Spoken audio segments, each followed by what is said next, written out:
السلام عليكم ورحمة الله وبركاته. ازيكم عاملين ايه؟ يا رب تكونوا بخير. النهاردة هنعمل مع بعض اكلة حلوة قوي، انا بالنسبة لي من الاكلات المفضلة عندي، ومش بعملها كتير الصراحة لاني بنساها. هنعمل ايه؟ هنعمل مع بعض الحمام الكداب. تمام، بالطريقة دي جربوها هتعجبكم قوي. ما بسلقهوش ولا بقى ورق فويل ولا الكلام ده خالص. هتشوفوا بعمله ازاي، بجد الطريقة هتعجبكم جدا.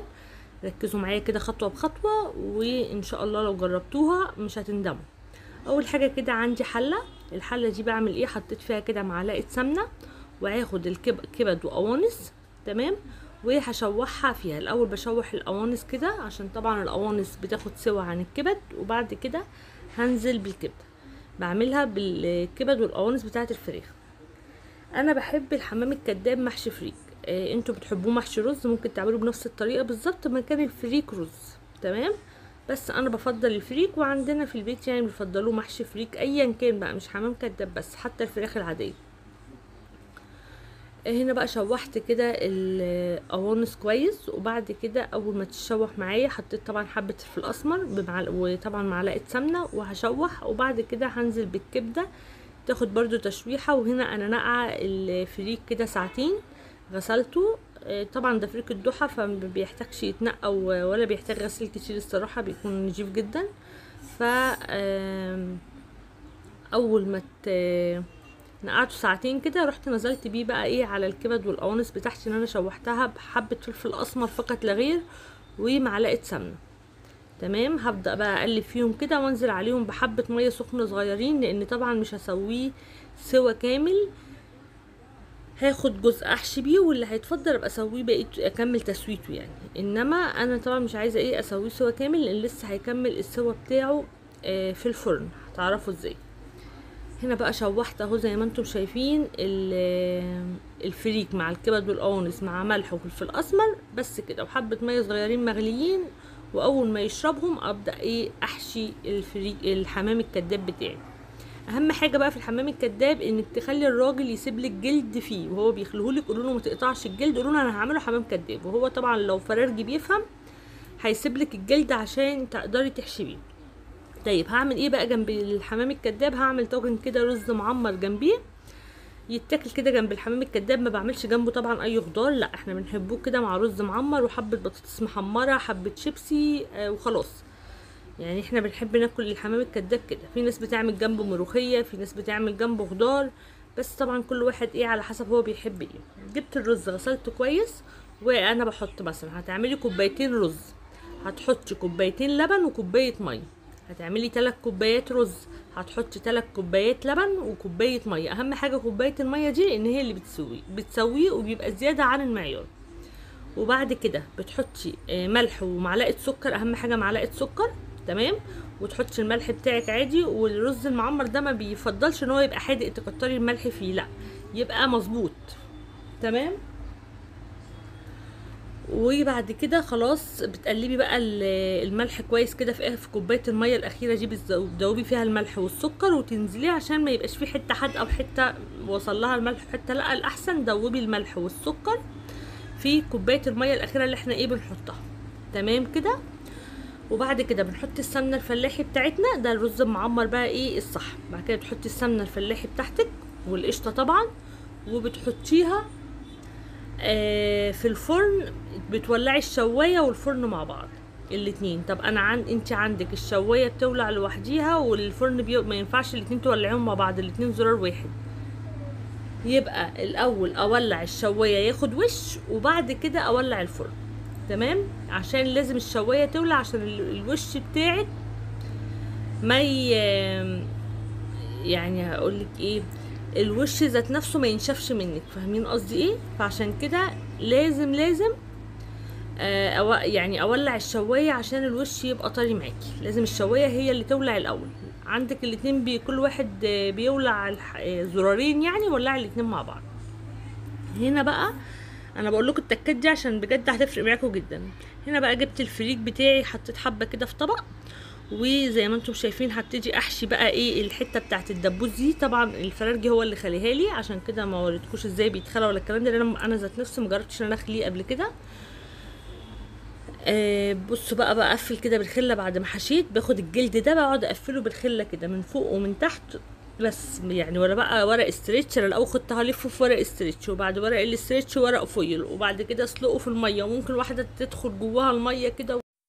انما بقى الصراحه طريقه خله السنان دي وفي الكيس الحراري بقى وفي الفرن بجد بيطلع مشوي كاني نسيت اقول لكم على حاجه.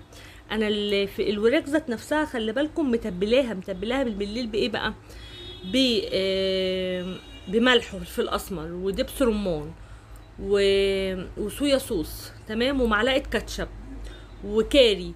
يعني متبله الفراخ كاني هشويها في الفرن، بس مش حاطه بصل ولا طماطم ولا الكلام ده. تبلتها ازاي؟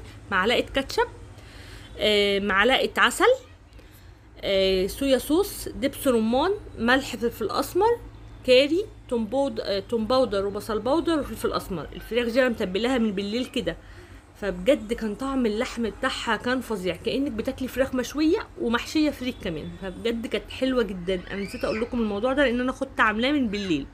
طلعت الفراخ، انا بجهز حاجتي من بالليل دايما لو حاجه هتتبل. طلعت الفراخ بتاعتي من بالليل، تمام، وبدات ان انا اتبلها كده وركنتها بقى في التلاجة لتاني يوم الصبح.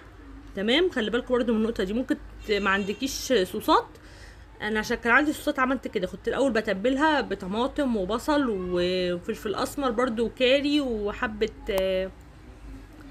ملح وتوم باودر وبصل باودر والكلام ده.